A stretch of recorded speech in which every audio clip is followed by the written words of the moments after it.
অনেক দিন ধরে, এই যে তো দিন ধরে আছে। অবশ্যই শূন্য তো আর কোনো দোকানও গেছি না, ওটা তো হয়েছে। আসসালামু আলাইকুম এভরিওয়ান। মোহাম্মদ শাহানা আলম খালা আইসেন তারার বাসা লিটিরাগর গোলাপবাগ। তো আমার খালায় মাদার টেলিকম প্লাস দামি দামি সেট চালাইন তার পরিবারও।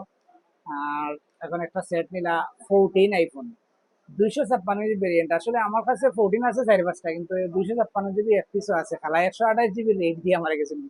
পয়েন্ট ফুটান্তর কিছু তো একটা দাবি থাকে। তো খালা আমরা আসলে এই দোকানের উপরে আস্থা আছে কতদিন থেকে আপনার? হ্যাঁ, অনেক দিন ধরে, এই যে তো দিন ধরে আছে। আরো শুনছেন তো আমরা দোকান। অবশ্যই শূন্য তো আর কোনো দোকানও গেছি না, ওটা তো হয়েছে। আচ্ছা, আশা করা যায় বলা সার্ভিস দিতে আমরা সেটা। আমার খালারে অনেক ধন্যবাদ মাদার টেলিকম প্লাসের উপরে আস্থা রাখার লাগি। একটা 14 নিশ্চয় আমার বাইটার লাগি বাইরে চালাইবা। নেক্সট ডে যদি কোনোদিন এক্সচেঞ্জ করিয়া অন্য কোনো সেটে শিফট হইতে চান তাও পসিবল। মাদার টেলিকম প্লাসে এক্সচেঞ্জ পসিবল। অবশ্যই আইবো আমরা। লোকেশন পরিমূল্য মার্কেট 2 তলা 53